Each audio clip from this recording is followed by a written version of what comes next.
Nuevamente aparece aquí el tiempo de inversión de la columna líquida. Se va la corriente, la columna líquida se va desplazando una cierta distancia, se detiene y regresa. Ese es el tiempo de inversión de la columna líquida. Fíjense que hay dos tiempos. Hay el tiempo de detención del rodete y hay el tiempo de inversión de la columna líquida. Supongamos que estamos sobre condiciones gráficas, lástima que no tenga una forma gráfica de hacerlo. Supongamos que tengo el punto de trabajo definido bajo condiciones permanentes. ¿Okay? Se va la corriente. ¿Qué pasa a ese punto? Ese punto se va desplazando sobre la característica del sistema, ¿de acuerdo? Hasta que llega al origen. Ese lapso de tiempo, en ese lapso de tiempo, la columna se detiene. Ese es el tiempo de tensión de la columna líquida. Pero el rodete sigue girando allí. Sigue girando a una cierta velocidad. Después entonces se va desplazando, a continuación se va desplazando sobre la vertical hasta que llega al origen de coordenada. Esos dos extremos definen el tiempo de inversión del rodete. ¿Qué pasa a partir de ese momento? El fluido se invierte. Si no hay una válvula de retención, pues se invierte el fluido. Se invierte el fluido y se invierte el rodete. Hasta que llega un momento en que se crea una condición estacionaria, que es el lapso de turbinación. Vamos a ver si tenemos algo al respecto.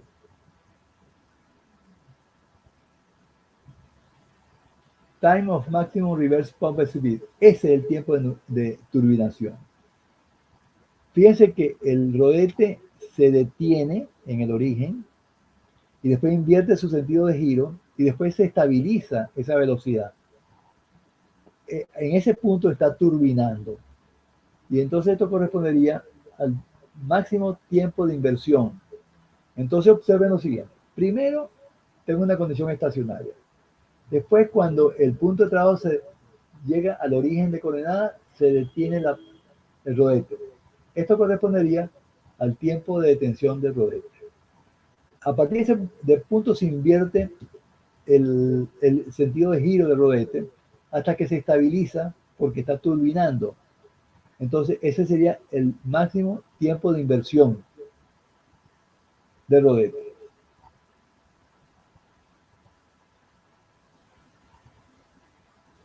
Stephanie. Perdón, Eliazar. ¿Lo repetimos o no hace falta? No, quedó claro. Ok. Entonces tenemos varios tiempos, ¿no? El tiempo de tensión de la columna líquida, el tiempo de tensión del rodete, el tiempo de inversión de la columna líquida, el tiempo de inversión del rodete. Fíjense que la columna líquida se detiene primero que el rodete. Cuando se detiene la columna líquida totalmente, todavía el rodete está girando a cierta velocidad. Entonces tenemos allí dos tiempos, el tiempo de detención de la columna líquida y el tiempo de detención del rodete. Son dos cosas diferentes. ¿Eh?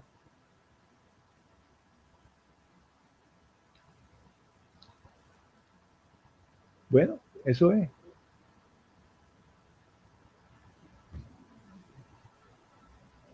Richard, ¿le echamos otra miradita? Bueno, profe, a mí me quedó claro. Estos cuatro gráficos sí están claritos. El problema es en la parte de abajo. Aquí está el valor máximo, o mejor dicho, el valor mínimo de la depresión. ¿Cómo se consigue? Con esta abscisa, este valor de ρ, y aquí esto correspondería con el porcentaje de la altura manométrica. Entonces esto es en el frente de la bomba. Esto sería a la mitad del sistema. Esto sería, no pierdan de vista de que la onda llega al reservorio con cierta intensidad y allí se refleja en una forma muy particular. Si llega, por ejemplo, la onda, ¿qué le digo? A con una intensidad de 100 pies, se regresa con menos 100 pies. Ese menos 100 pies regresa al frente de la bomba. ¿De acuerdo? Ya allí ocurre, como ya te está detenido el rodete, allí ocurre otro tipo de transformación. De forma tal de que el negativo que se había formado originalmente y el positivo, ahora crea en definitiva un positivo. ¿Por qué crea un positivo? Porque cuando se refleja la onda positiva se magnifica, se duplica. Entonces aquí tenemos una sobrepresión, por supuesto que va a ser mucho menor que la depresión, porque esta sobrepresión es producto de la depresión más el doble de la sobrepresión. Entonces, en definitiva, va a quedar una sobrepresión. Aquí, esto sería en el frente de la bomba la sobrepresión y esto sería en la mitad del sistema. Por supuesto, esto no es preocupante. Lo preocupante es esto que está aquí. La depresión que se forma en el frente de la bomba, en el primer periodo. Ya esto viene atenuado. Aquí,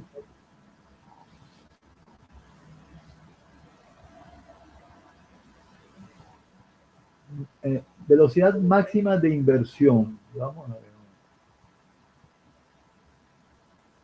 Se detiene el rodete. Comienza, perdón, se detiene, se va la corriente. El punto de trabajo se desplaza sobre la característica del sistema. Todavía ahí no ha habido nada de inversión.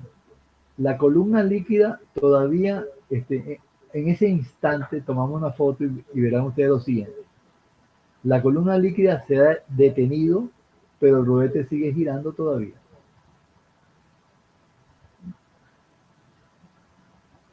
Ese todavía no es el tiempo de inversión del rodete. A partir de ese punto, fíjense lo que pasa. El punto de trabajo se desplaza sobre una vertical hasta que llega al origen de coordenada. A partir de ese momento, sí se invierte el sentido de giro del rodete. Y a partir de ese momento comienza a girar en forma inversa hasta que se estabiliza. Esa velocidad de turbinación es lo que llaman maximum reverse speed. Eso es. Eso tiene que ver con turbinación. Ahora bien, tiempo de inversión en la bomba. Vamos a ver un momento. Se va la corriente, el punto de trabajo se desplaza sobre la característica del sistema hasta que se hace igual a cero el caudal. Eso correspondería con el tiempo de inversión. Time of flow reversal. Oye, esto es confuso, porque no sé si es en ese punto o en la turbinación. Fíjense que cuando el punto de trabajo llega al origen de coordenada, la columna líquida se detiene.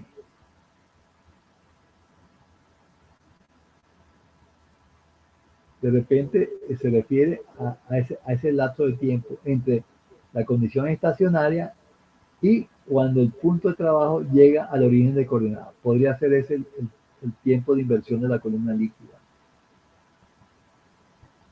Ok. Después, el tiempo en el cual la velocidad se hace igual a cero. Sí, porque cuando la columna líquida se detiene, todavía el rodete está girando.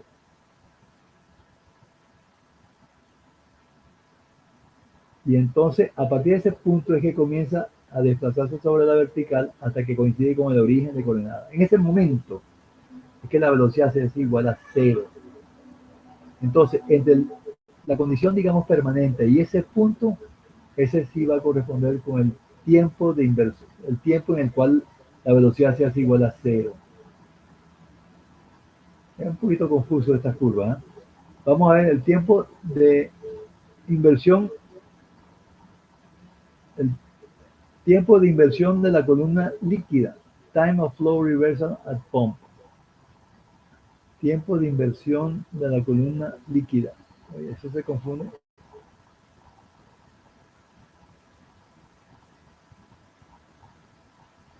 Bueno, en cualquier caso, lo que está ocurriendo es lo siguiente. Se va la corriente, se detiene, mejor dicho, el punto de trabajo se desplaza sobre la característica del sistema hasta que el caudal se hace igual a cero. Eso se podría considerar como el tiempo de inversión de la columna líquida. Pero en ese punto todavía tenemos velocidad. ¿Cuándo se detiene ese rodete? ¿Cuándo se detiene? Cuando el punto de trabajo se desplace verticalmente y coincida con el origen de coordenadas. Ese lapso de tiempo entre la condición permanente y ese podría ser el tiempo de inversión de la bomba, o el tiempo en el cual la velocidad se hace igual a cero. Pero nosotros podemos determinar, vamos a ver un momentico, time of zero pump speed. Ese tiempo está perfectamente definido. Maximum reverse speed. Ese debería ser el punto de turbinación, la condición de turbinación. Time of flow reversal at pump. El tiempo de inversión del flujo.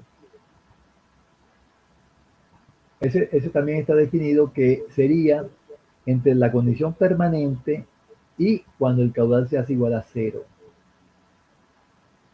Debería ser ese. Después, la máxima velocidad de inversión. Esto es sin duda la velocidad de turbinación, que es una velocidad, digamos, invertida. ¿Estamos de acuerdo, Yazar? Sí. Las primeritas están claras. Esta está un poquito confusa, pero creo que se aclara en esa forma, ¿no? Sobre todo si tomamos en consideración la condición esta en donde el punto de trabajo en condiciones permanentes se desplaza sobre la característica del sistema hasta que coincide con el origen de coordenada, ¿no? En ese lapso de tiempo, la columna, como en la velocidad del flujo se hace igual a cero, la columna se detiene. Entonces sería el tiempo de tensión de la columna líquida. El rodete todavía está girando. Entonces todavía le hace falta un lapso de tiempo más para que ese punto se desplace sobre la vertical hasta que coincida con el origen de coordenada. Ahora tenemos el tiempo de tensión del rodete. A partir de ese momento, ¿qué pasa con el rodete y la columna? Se invierten. Entonces se invierten hasta que comienza se estabiliza y comienza a turbinar. Tiempo de inversión de la bomba. Esto podría corresponder con ese lapso de tiempo entre la condición estacionaria y el origen de coordenada.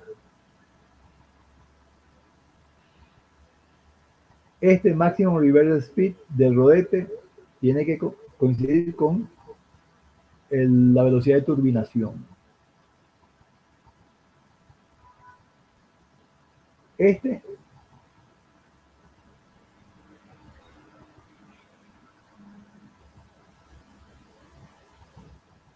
Oye, y este se confunde.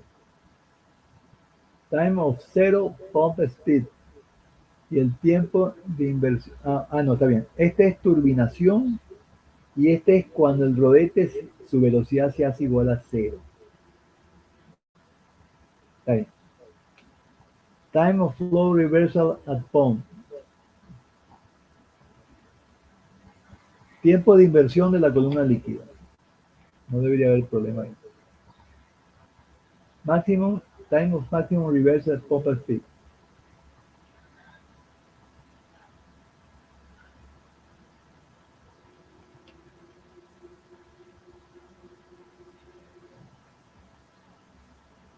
Aquí, señores, maximum reverse speed, maximum reverse pump speed. Esto no sé cuál es la diferencia entre este y este. Time of maximum reverse. Eleazar, ¿ves alguna diferencia entre maximum reverse speed y maximum? Bueno, yo la diferencia que veo es que en el primer gráfico es la velocidad máxima y el último gráfico es el tiempo que tarda en llegar a esa velocidad, es lo que interpreto. Esta es la velocidad y este sería el tiempo de turbinación. Eso es. Gracias, Eleazar, aclarado el concepto. Bueno, estos son los 4 gráficos de Crawford, ¿no? En la piedra de tranca está, si no lo hacemos de esta forma, es determinar esta depresión. ¿Eh? ¿Cómo lo haríamos? A través de Mendeleev. Mendeleev nos permite determinar el tiempo de detención de la columna líquida. Y después entonces, dependiendo del periodo, vamos a usar entonces Michaud o Allievi. Eso es bastante más sencillo que esto, ¿no? Lo que vamos a hacer es validar las dos condiciones. Vamos a usar el gráfico de Crawford y vamos a usar el método práctico para ver si hay alguna diferencia y qué diferencia hay. ¿No? Entonces, claro, aquí es time y aquí es velocidad. Eso es. Bueno, señores.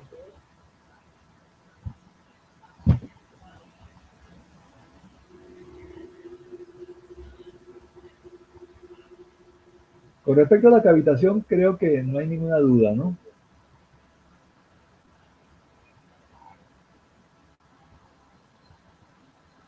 El transitorio, por supuesto, esto es ya es palabras mayores, ¿no?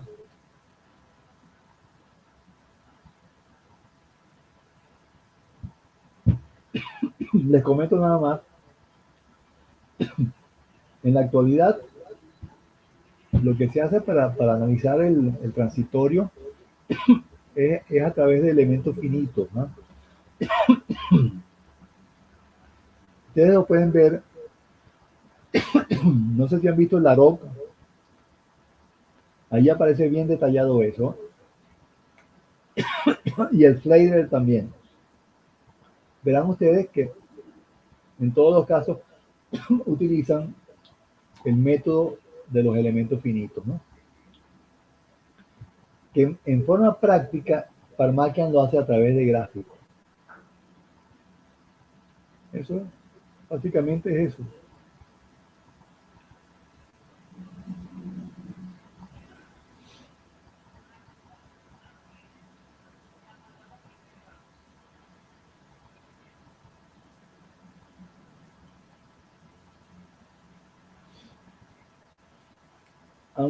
A este gráfico no lo hemos visto todavía. Vamos a ver un momentito. Fíjense, en el caso de bombas sí hemos visto los elementos que conforman una red, ¿no? Válvulas, codos, transformaciones, todo ese tipo de cosas, ¿no? Pero en el caso de los ventiladores no hemos visto nada todavía.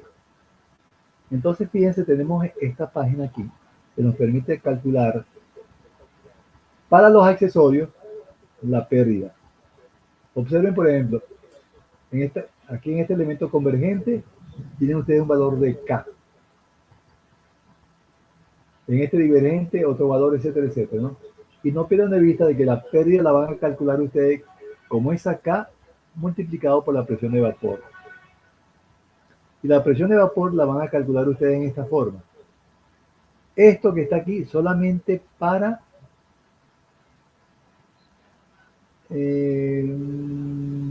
condiciones normales, 60 grados Fahrenheit.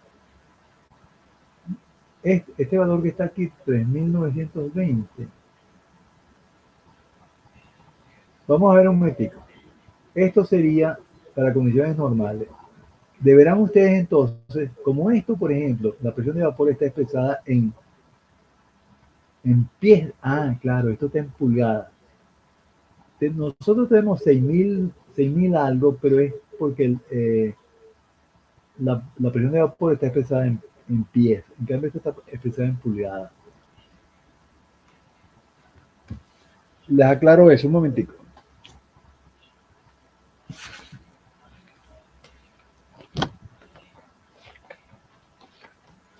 La presión de vapor la calculamos cuando está la velocidad en pies por minuto como V sobre 4005 elevado al cuadrado. ¿Esa expresión la tienen ustedes? ¿Analítica? Sí. Anótenla. Si la velocidad está en pies por minuto, la presión de vapor la calculan como V sobre 4005 al cuadrado.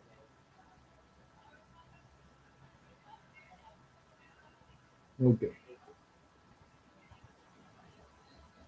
Y el valor les da en pulgadas de agua. Okay. Yo creo que hay un error allí en ese 3970, es 4005. Eso lo vamos a aclarar después. Entonces, fíjense, una vez determinada la presión de vapor, la calculan acá. Pero fíjense lo siguiente. Cuando ustedes calculan la altura de la bomba, por ejemplo, por William Hansen, no, por Darcy Weber, el resultado les da en pies de aire. Deberán ustedes llevarlo a pies de agua. Entonces deberán ustedes multiplicarlo por la relación de densidades agua-aire. Repito eso. Cuando ustedes calculan la pérdida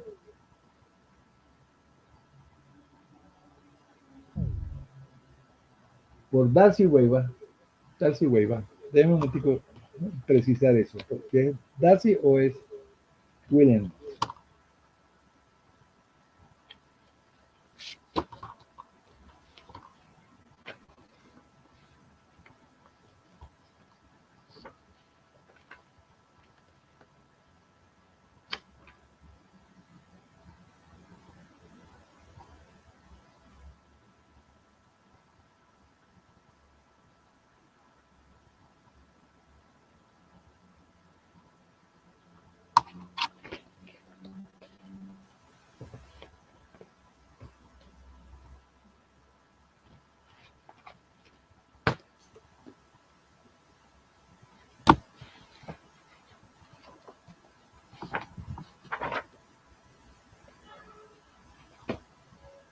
Darcy Weber.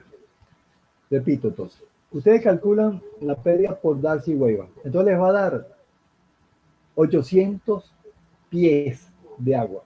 Perdón, de aire. 800 pies de aire.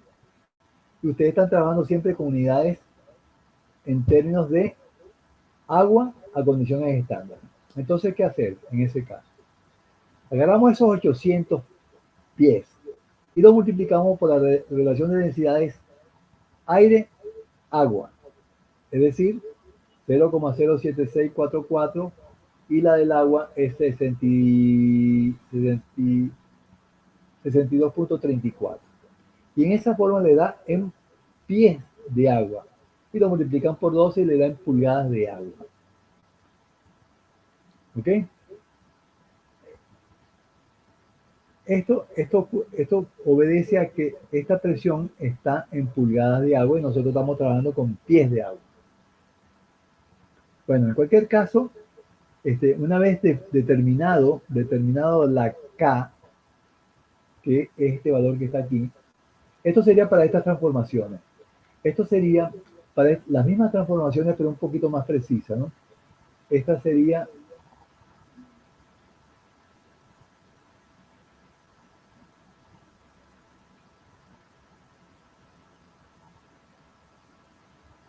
(14.8), este es 14.8, este es A y B, este es curva A y este es curva B. Ok. Entonces, esto que está aquí se refiere a estas transformaciones. Esto que está aquí se refiere a la transformación de B, no de 14.8, esta que está aquí. Y esta que está aquí, K igual a 0.06, aparentemente es constante porque no aparece ningún gráfico que la modifique, ¿no? Ok, esta con respecto a estas transformaciones. Con respecto a estas transformaciones, tienen ustedes entonces los valores de K dependiendo de su geometría, ¿no? Exacto. Tienen ustedes todas estas opciones que están aquí. Y además de eso les da un término bien práctico, que es para calcular la pérdida en tramos rectos. Por supuesto, usan ustedes siempre esta expresión, ¿de acuerdo? F por L sobre D, que es el valor de K, coeficiente de fricción. Y usan entonces esta tabla para calcular la pérdida. Multiplican la K por la presión de vapor nuevamente. Fíjense que aquí lo hacen ligeramente diferente, ¿no? Siempre en términos de la presión de vapor.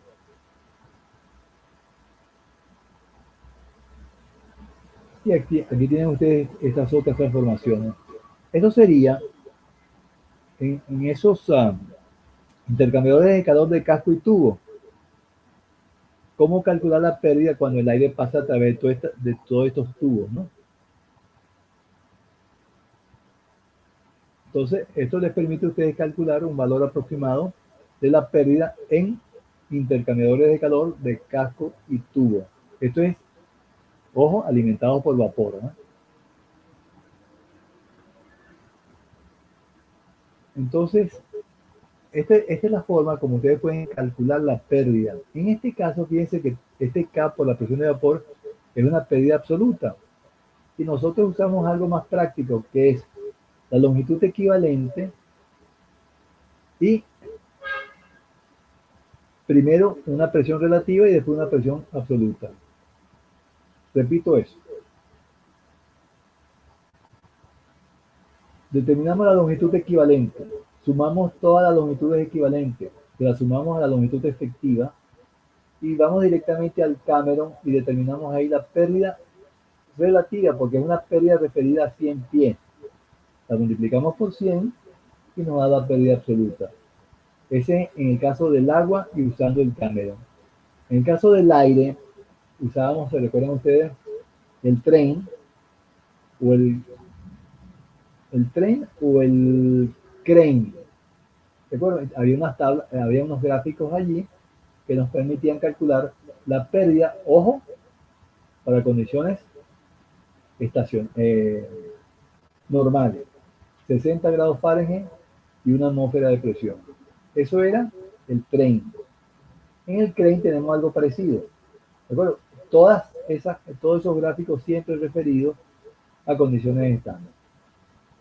En consecuencia, si ustedes, por ejemplo, el problema que se propone o el problema que ustedes consiguen está referido a otra temperatura, por ejemplo, 300 grados Fahrenheit, deberán ustedes entonces transformar, no solo eso, con tomar en consideración el cambio del punto de trabajo afectado por el cambio de temperatura. Entonces, en caso del crane, calculan ustedes la pérdida a condiciones estándar y después la afectan entonces por temperatura. El cambio de temperatura no les afecta el caudal, solamente le afecta la presión estática. Y todo esto que está aquí está referido a condiciones estándar. Este gráfico yo se lo di ya a ustedes, ¿eh? No, este no lo tenemos. Sí lo tienen, ¿no? No, este no. No. Bueno, No. nada, no importa, ya se lo mando esta tarde, ¿no? De acuerdo.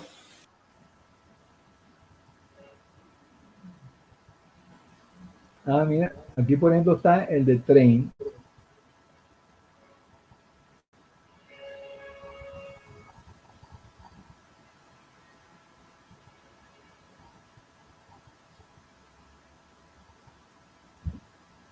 Ese sí lo tenemos. Ok.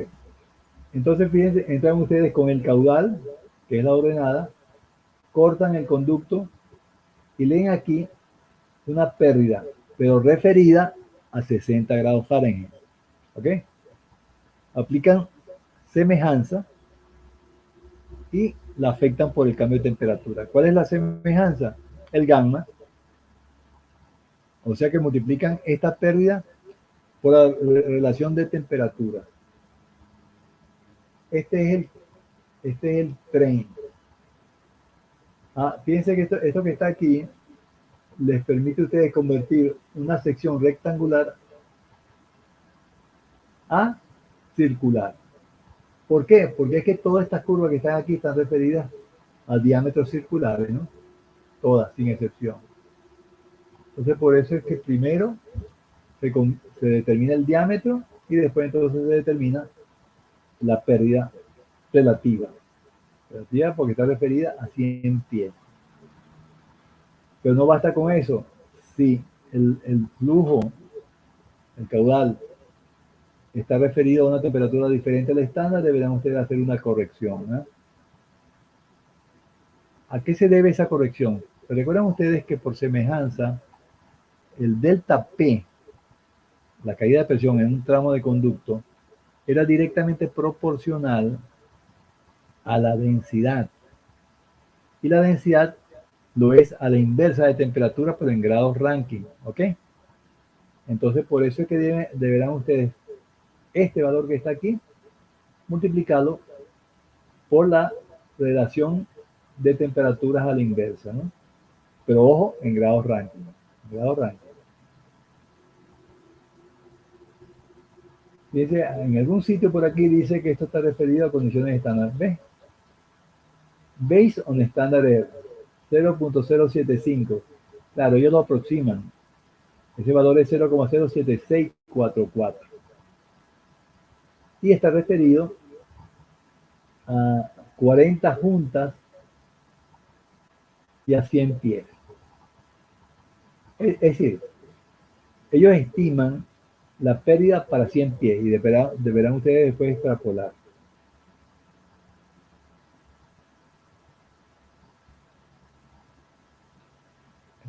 ¿Ese gráfico lo tienen?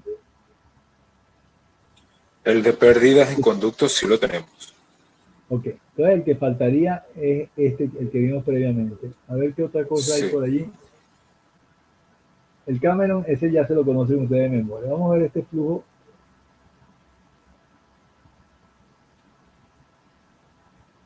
Con respecto a las válvulas, no le hemos puesto mucha atención, pero ojo, ese es otro de los elementos importantes de una red, ¿no? Fíjense los tipos de válvulas que hay. Lineal, igual porcentaje, abertura rápida, raíz cuadrada, modificación parabólica e hiperbólica. Dependiendo del tipo de proceso que ustedes van a utilizar o van a alimentar, deberán ustedes utilizar una o la otra. ¿Ok? Y entonces, ¿cómo hacer, por ejemplo, para efecto de la pérdida? El fabricante, por ejemplo, supongamos de que tenemos igual porcentaje, que es esa que está aquí. El fabricante les va a dar a ustedes esta curva y les va a dar el CB. CB es el coeficiente de flujo. ¿De acuerdo?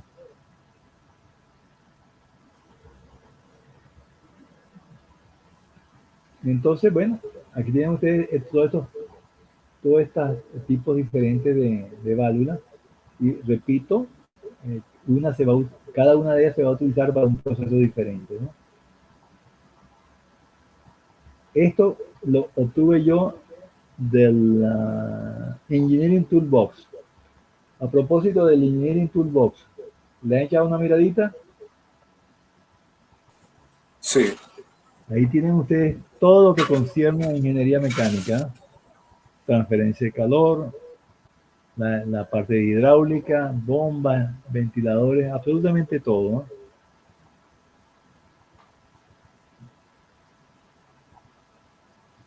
Los criterios de selección de bombas. ¿Le han echado una miradita? Sí. Vamos, por ejemplo, en el caso de las bombas. Tipo de fluido, gravedad específica, temperatura del fluido, presión de vapor, viscosidad y sólido en suspensión. Tipo de servicio, continuo o intermitente. El caudal, por supuesto, la altura. Velocidad y regulación del medio de accionamiento. Esto es importante, lo sé. El punto de trabajo deberá estar a la derecha del punto de máximo rendimiento. ¿Por qué? Porque en el tiempo... Yo tenía entendido que el punto de máximo rendimiento tiene que estar en esa posición porque con el tiempo va disminuyendo el rendimiento y entonces así Pero ¿por la, qué? la bomba ¿Por qué? operaría con el máximo rendimiento al pasar un tiempo. Es lo Correcto. que tenía Eso. entendido yo.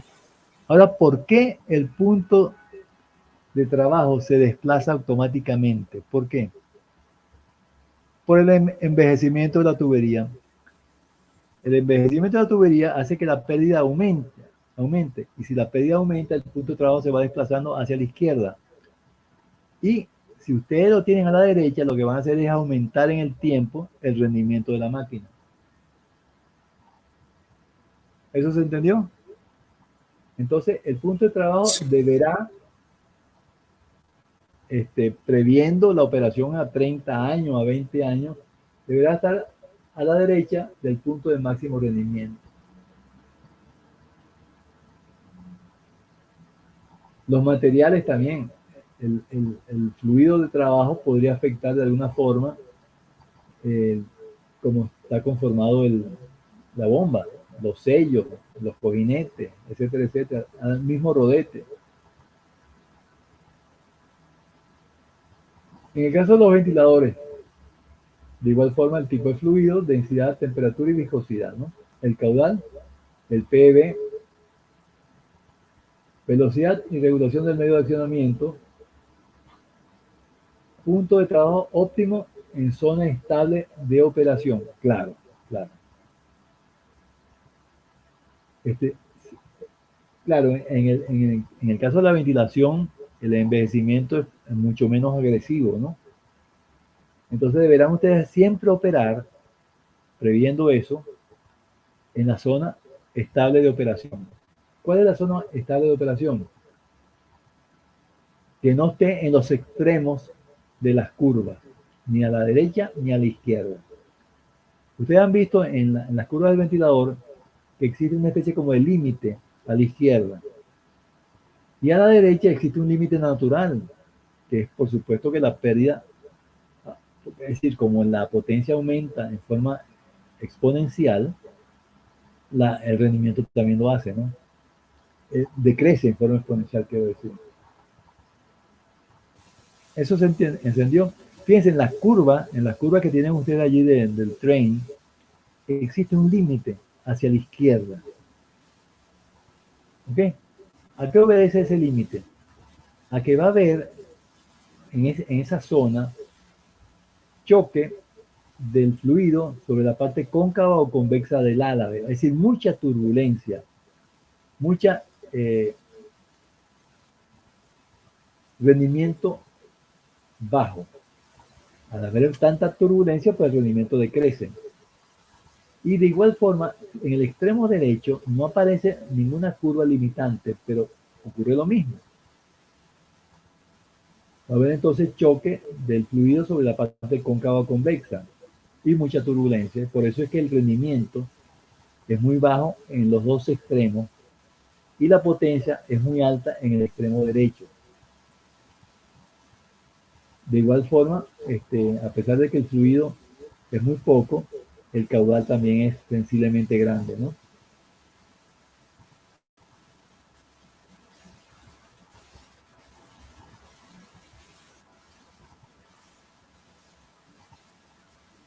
Esto es sugerencias para el caso de que deban ustedes modificar las velocidades tanto de bombas como de ventiladores, ¿no?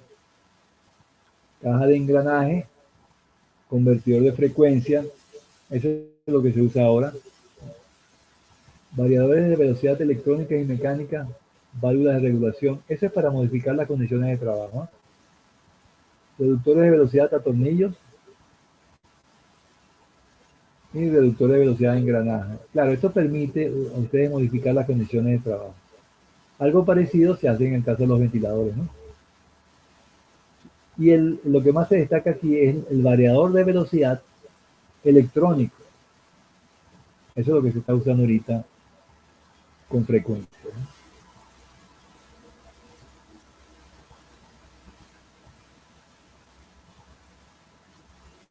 ¿no? Yo les di también un folleto sobre la selección de válvulas. ¿Cuáles son los criterios de selección?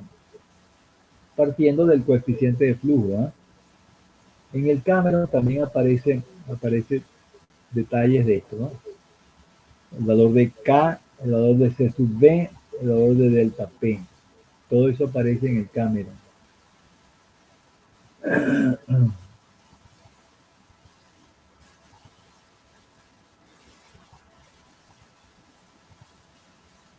Bueno, hemos repasado entonces lo que hemos visto en estas sesiones, ¿no? Vamos a ver qué es esto que está aquí.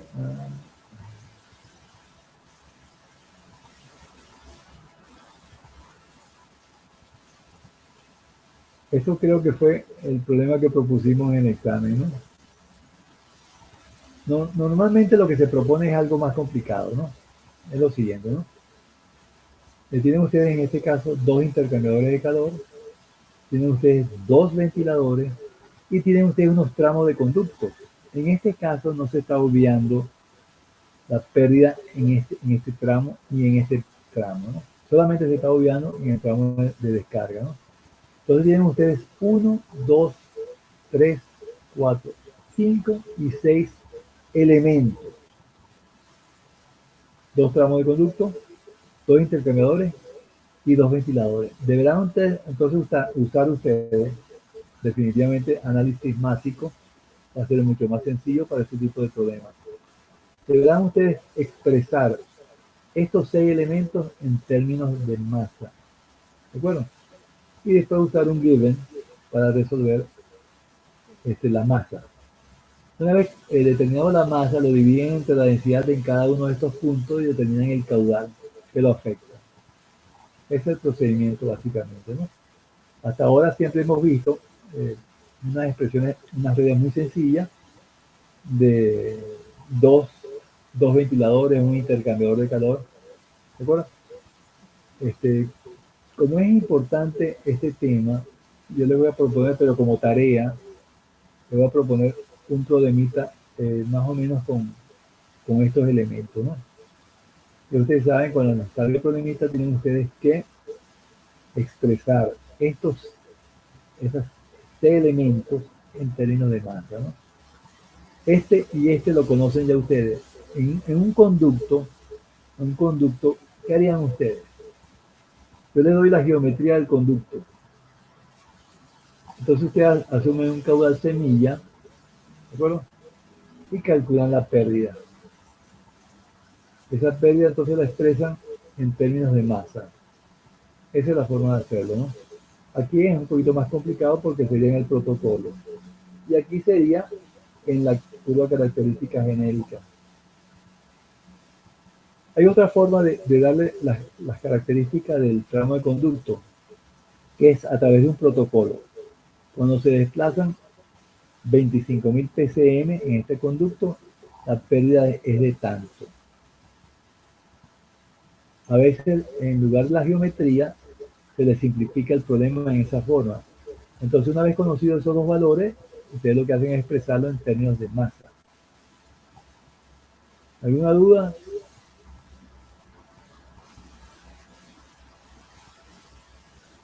Todo claro.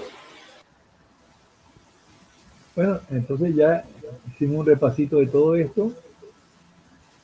Entonces, en la próxima clase seguimos. Ya vamos a ver entonces, ahondamos un poquitico más en transitorio. Y es importante que hagan el problemita que les propuse, ¿no? De ventilador, bien hechecito, bien con todas las curvas, etcétera, etcétera, ¿no? Para que surjan dudas y las aclaramos en la próxima reunión. Bueno, señores. Ya hoy estamos, como siempre, en contacto, ¿no?